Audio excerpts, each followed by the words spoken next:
טוב, היי חברים, אני פה מראה לכם מפת XP מטורפת.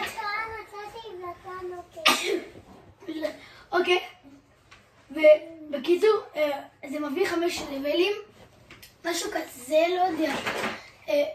ואתם צריכים לחכות פה 10 דקות, אני עברתי כבר את 10 דקות האלה.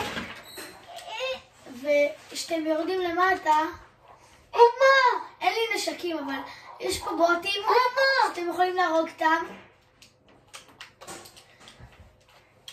ובקיצור, כשאתם הורגים אותם זה מביא לכם XP. אני יכול להראות לכם שנייה. אני אביא לי רגע. לקחתי את הטנק. יאללה. קבלו. תסתכלו איך זה מביא XP. שנייה, אני אעשה לו פיקקס.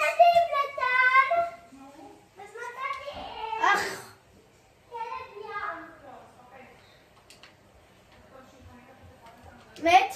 אז זה מביא XP בקיצור. אמרתי בגלל שלא היה לי נשק. ובקיצור, אתם יכולים לחכות פה שעה, אבל זה לא יביא לכם סקין, לא שווה לכם. הקוד של המפה יהיה בתיאור, אתם יכולים פשוט לקחת פה נשקים, למשל את הנשק הזה, לקחת אימפולסי, שוקרייב. אני לא טוב להגיד שוקרייב, אני אומר אימפולסים, וקבלו. קבלו, כמו שאתם לוקחים נשק, הורג מביא לך XP. הורג מביא לך XP. בקיצור זה מפה מטורפת ל-XP. וגם כאילו, אם אתם רוצים להתאמן, גם זה יכול להביא לכם XP וגם זה מפה של צ'פטר 1. זהו בקיצור. לא זהו. אני רוצה להגיד משהו. תקשיבו.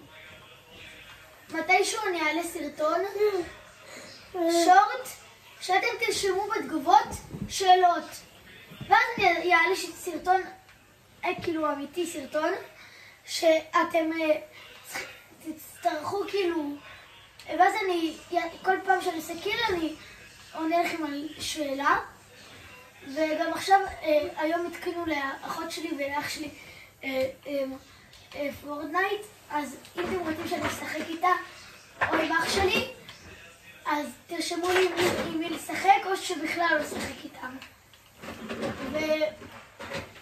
ובקיצור, הקוד של המפה תהיה בכותרת של הסרטון, ועד כאן. יאללה, ביי.